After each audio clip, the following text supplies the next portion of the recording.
We have a breaking news update on a tense standoff in St. Petersburg. After several suspenseful hours, our crew was there as the SWAT team and police brought it to an end. Let's get right out to our Chris Trankman to explain exactly what happened. Chris? Well, several blocks in a Lealman neighborhood were evacuated because of this standoff. And after several hours of trying to negotiate to get the suspect to come out quietly, deputies say they had no choice but to gas him out.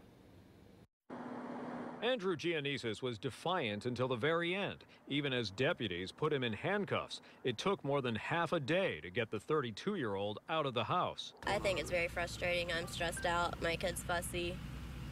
And it's just not a happy experience. Ashley Warrington lives across the street from the standoff location. She and her 8-month-old couldn't go home all day. I asked them to go get me wipes from my house, and they told me to go to the store. An armored personnel carrier transported members of the SWAT team to the home on 40th Street North, and negotiators tried unsuccessfully to convince Giannisis to surrender peacefully.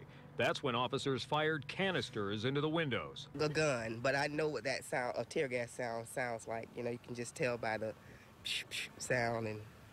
How do you know that? I know. I've heard it before.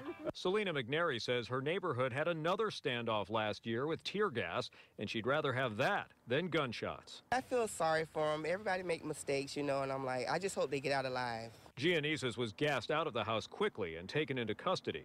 Deputies say the whole incident started when the suspect allegedly pointed a gun at a St. Petersburg police officer during a traffic stop. He took off from the scene and barricaded himself inside the house, forcing evacuations in the neighborhood. He was jerking us around, his bottom line is what he was doing, and so we had to figure out a way to resolve this in a successful way, which means none of our people get hurt.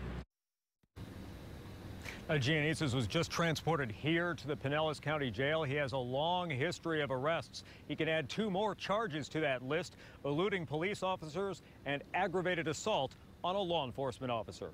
We're live in Pinellas County. Chris Trankman, ABC Action News.